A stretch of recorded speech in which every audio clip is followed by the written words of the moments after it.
Jangan ganggu pria ini, karena tubuhnya yang berorot membuat orang ketakutan. Dia yang marah. Sekali tendang bisa membuat orang mati.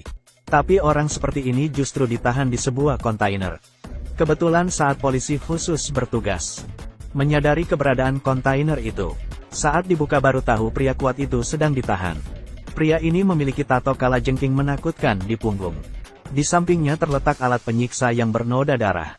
Selain itu, tatapannya yang garang membuat polisi khusus berwaspada. Pria itu dibawa oleh polisi khusus ke pusat kepolisian. Pemimpin kecil yang mengawalnya juga ditangkap.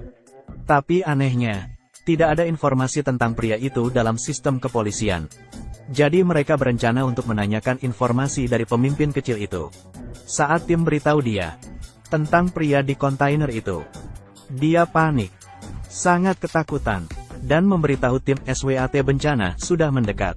Lalu tidak hentinya membenturkan kepala ke meja. Akhirnya mati sendiri karena benturan meja itu. Petugas SWAT kebingungan. Memanganya dia siapa? Mengapa begitu menakutkan? Pemimpin SWAT, Iwan, datang ke tempat interogasi dan menanyakan asal-usul Kala. Kala memberitahu Iwan dia memiliki barang yang seharga 1 miliar. Sebentar lagi 2 agen federal palsu akan menjemputnya. Asal kamu menangani mereka, dia akan bantu kepolisian melewati bencana. Benar saja, Darmi dari kantor polisi memberitahu Iwan ada 2 agen yang datang. Saat Iwan bersiap-siap menyambut mereka, ada banyak kekurangan dalam diskusi. Makanya langsung berkelahi. Seorang agen ingin mengeluarkan senjata, tapi ditahan oleh Iwan. 1 tembakan membunuhnya. Tapi agen lainnya bereaksi, menyuruh Iwan keluar, membantingnya ke tanah. Tapi di saat genting, tim muncul tepat waktu dan menghentikan agen palsu itu. Iwan datang lagi ke ruang interogasi. Kala tidak lagi duduk di sana.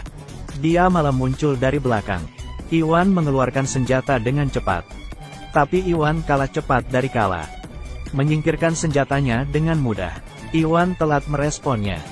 Masih mencoba menyerang. Akhirnya Iwan kalah. Tidak ada kemampuan melawannya sama sekali. Dengan mudah menyingkirkannya, Kala berbalik dan menodongkan senjata ke Iwan. Tetapi Kala tidak berniat menyakiti Iwan. Rekan timnya pun tiba. Kala justru dengan baik meletakkan tangannya di kepala dan masuk kembali ke sel. Iwan memberikan foto agen palsu untuk diperlihatkan ke Kala. Kala bilang tidak mengenal mereka. Tapi dia tahu nanti akan ada lebih banyak orang seperti ini yang datang. Saat yang sama, seorang pria berjanggut menerima sebuah panggilan saat dia berada di pesawat. Telepon itu memberitahu dia, tim SWAT telah menangkap Kala. Pergi bawa dia kembali, aku akan memberimu 50 juta. Dengan cepat pria berjenggot itu menemukan seorang peretas. Menemukan kepolisian mana yang menahan Kala. Saat ini, Iwan tahu Kala bukan hal yang sederhana. Bisa saja membawa kemalangan pada timnya sendiri. Jadi mereka berencana mengawal dan mengirimnya ke Federasi Pusat. Dan tanpa sepengetahuan Iwan, penembak jitu sudah berada di atap bangunan seberangnya. Mobil tahanan baru saja meninggalkan kantor pusat. Kala menyadari penembak jitu di depannya itu. Memperingati Iwan untuk waspada. Kemudian, peluru penembak jitu itu pun melesat. Meski terhindar dari peluru-peluru itu. Tapi mobil itu terbalik. Untungnya mobil itu dibuat anti peluru. Setelah berguling-guling, mobilnya aman, lalu polisi melihat keadaan. Segera pergi ke atap. 1 tembakan menyelesaikan penembak jitu. Tapi sesaat dibawa kedatangan kendaraan asing. Turunlah 4 penjahat. Mereka mengeluarkan mesin diesel dan mulai memotong pintu belakang. Sedangkan Kala sudah bersiap untuk bertarung. Dia memanfaatkan alat pemotong itu untuk membuka borgol. Pintu terbuka dan penjahat menerjang masuk. Beberapa detik kemudian semuanya diserang. Dengan tangan kosong dia melawan 4 penjahat itu. Melihat Kala memukul, setidaknya dia lebih berusaha. Dan menyerang penjahat itu dengan mudah. Akhirnya, Kala tanpa berlama-lama merampas pisau dari tangan penjahat itu. Dan memukulnya. 1 pukulan lagi di leher. Lalu pisau terbang. 3 penjahat itu pun mati. Masih ada 1 penjahat lagi yang dijatuhkan oleh topan. Pria berjanggut melihatnya melalui CCTV dan sangat marah. Memerintahkan bawahannya untuk menyerang. Lalu beberapa kendaraan asing berangkat menuju kantor polisi. Iwan dan Kala berlari ke belakang untuk bersembunyi. Sejumlah pria bersenjata keluar dari mobil. Penembakan di kantor polisi. Baku tembak yang sengit dengan tim SWAT. Saat baku tembak terjadi dengan sengit, sebuah mobil menerjang masuk, membuka pintu belakangnya. Gilang dengan kekuatan yang tak tertandingi memukul petugas polisi dengan kuat. Seorang petugas berkorban di sana. Tim yang lain melihat ini, hanya bisa bergegas mundur kembali ke dalam. Iwan dengan cepat memerintahkan untuk menutup semua jendela anti peluru. Setelah orang-orang ke dalam, tiba-tiba Darmi menodongkan pistol, ditujukan untuk pengorbanan kru Kalajengking. Semuanya karena dia. Dan Kala memberitahu dia, bahkan membunuhnya tidak bisa menghentikan pertempuran ini.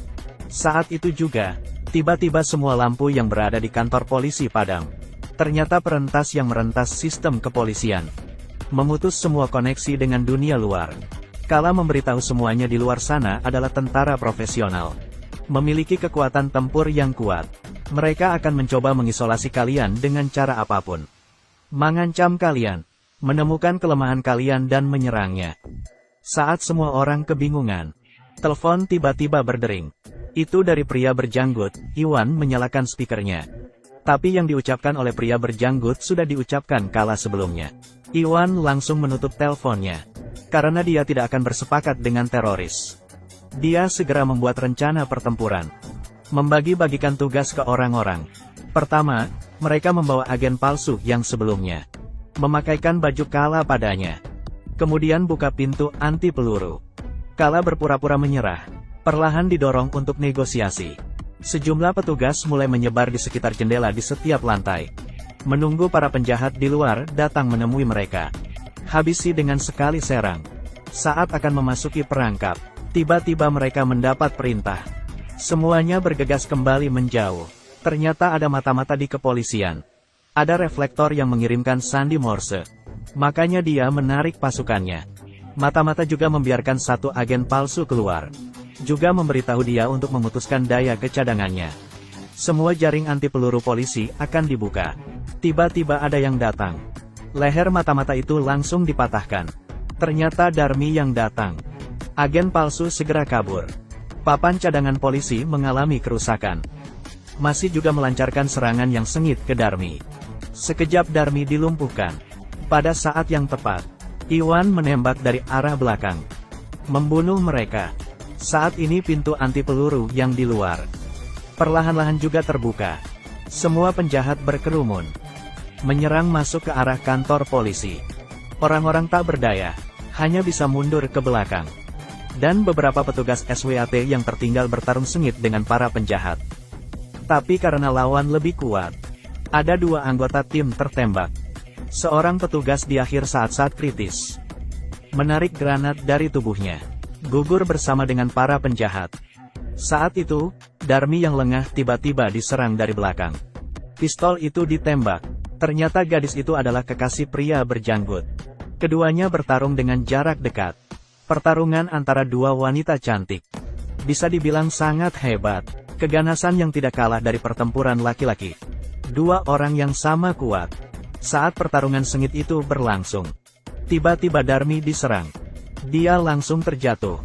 Ternyata perbuatan pria berjanggut itu. Pada titik ini, orang-orang masih tidak henti berlari. Para penjahat mengejar di belakang.